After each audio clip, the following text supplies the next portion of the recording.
Chapter 39. Subject: Rear Admiral Frederick Kennedy. Ship: USSS Gaping Maw. Location: unknown. Damage report, I said. Don't have the full yet.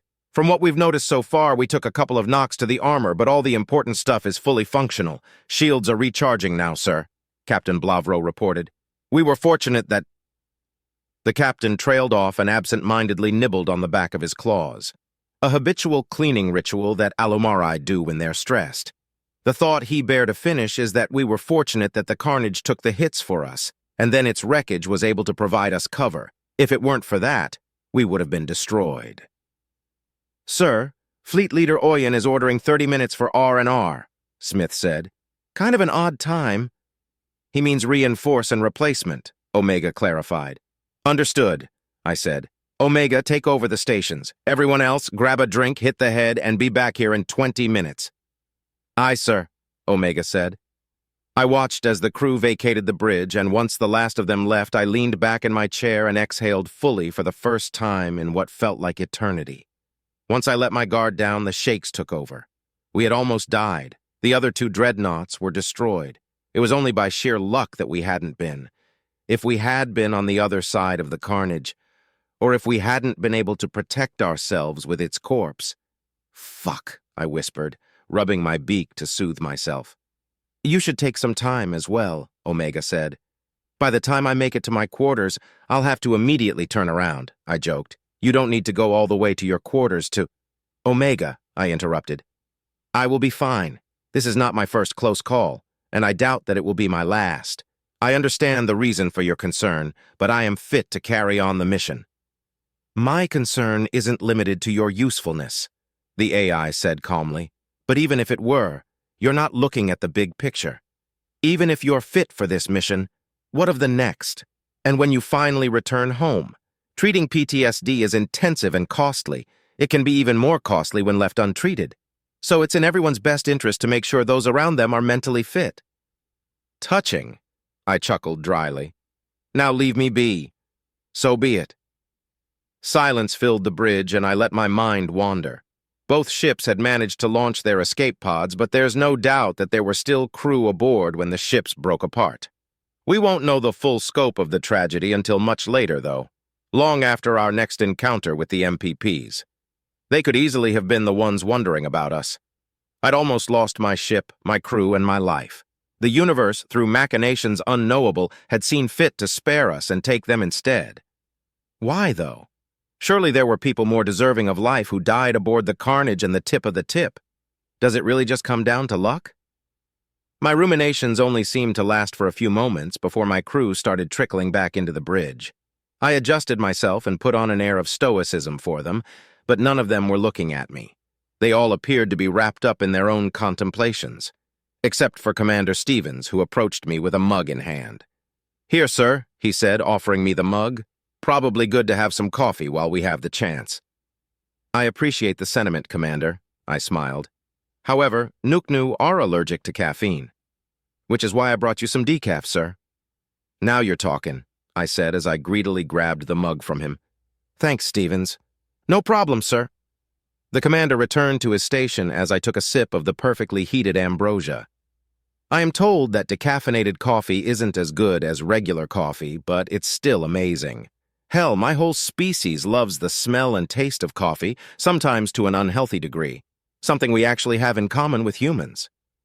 The bean brew had actually caused a diplomatic incident when the Nuknu and humans began first contact meetings.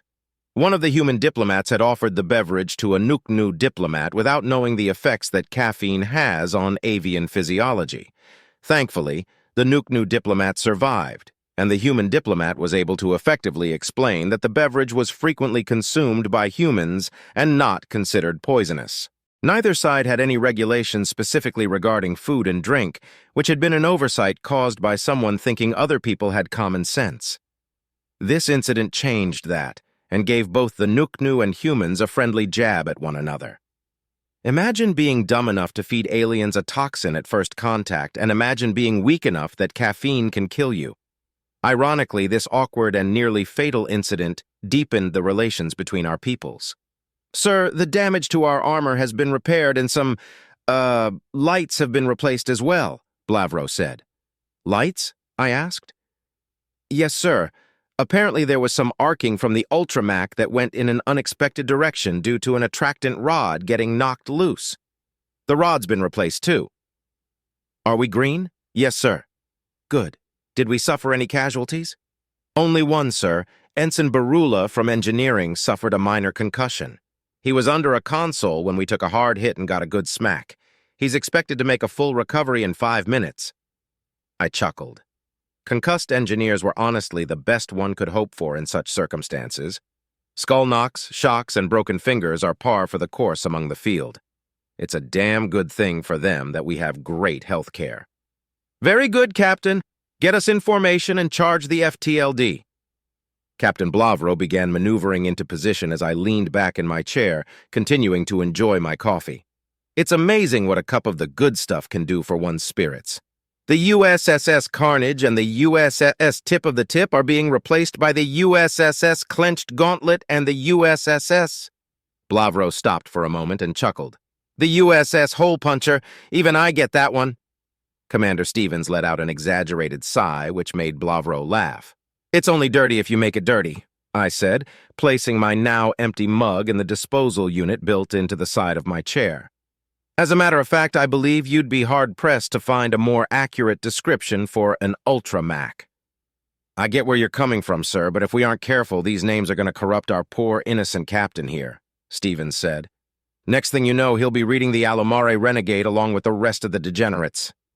Blavro stopped laughing and let out a disgusted click. I'd never stoop so low. The release of that series has caused more damage to human-Alumari relations than any other event in our shared history. Really? Stevens asked. Yes.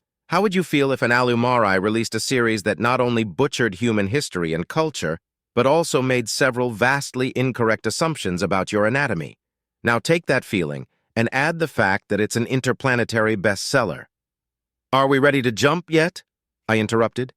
Yes, sir, Blavro said nervously. Good. Engage when we get the order. There's nothing wrong with a little levity, but the conversation had been veering dangerously close to politics, and I have a hard rule against the discussion of such on my bridge.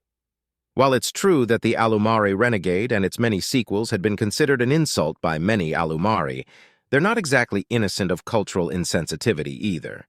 Nobody is, for that matter.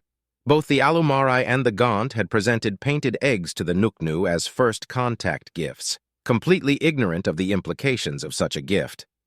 Entering warp, sir, Blavro reported. Excellent. Same as before. Start the charging sequence first, then find a firing solution, I ordered. Aye, aye, sir, Commander Horvu said. How many MPPs are we expecting? I asked. Just one, sir, Stevens answered. I nodded. Just one MPP wouldn't be so bad. Unless it received reinforcements, of course. Hopefully our reinforcements will be a little quicker on the draw if that turns out to be the case. I took a deep breath and let it out slowly, steeling my nerves for the upcoming fight. Leaving warp, sir, Blavro said. I turned my attention to the TAC map as we left subspace, and my eyes widened. There was a simply extraordinary amount of Omni-Union ships in this system. Far more than we'd encountered so far. All of this, just for one MPP and a few stations? Horvu, keep at least 4 Macs targeting the nearest OU ships and have the rest target the MPP's Macs, I ordered. Fire at will. Aye, aye, sir. The charge indicator for our Ultramac began to increase as our shield indicator began to decrease. Our shield's decline was much slower than it had been previously, indicating that the MPP was trying to hit all 3 of us at once. Perhaps it noticed that destroying us one at a time wouldn't work. I waited patiently, watching our shells and ships destroy Omni-Union vessels with ruthless efficiency. How many more would we have to destroy? Will they give up, or will we have to hunt down and destroy every last one of them? Do they fear extinction? Are they even capable of understanding what death is? I opened FleetCom and checked our total casualties. Millions of ships lost on both sides of the conflict so far. This figure represented millions of people as well. I don't even know how many VI are aboard an OU ship. All lost, and for what? We don't even know what this is all about. The MPP has stopped firing, sir, Blavro reported. Good job, Omega, I said with a laugh. Sir, I'm locked out of my console, Horvu said with panic tainting his normally stoic voice. Holy shit! Stevens exclaimed. Everyone has stopped firing, even the OU. Omega? What the hell is going on? I demanded. Sit tight, Admiral. Omega's voice sounded over the intercom. Things just got interesting. Interesting? Interesting how? I shouted. The MPP that we've just run into is designated Mobile Prime Platform 1, the AI explained, and I am currently negotiating a ceasefire.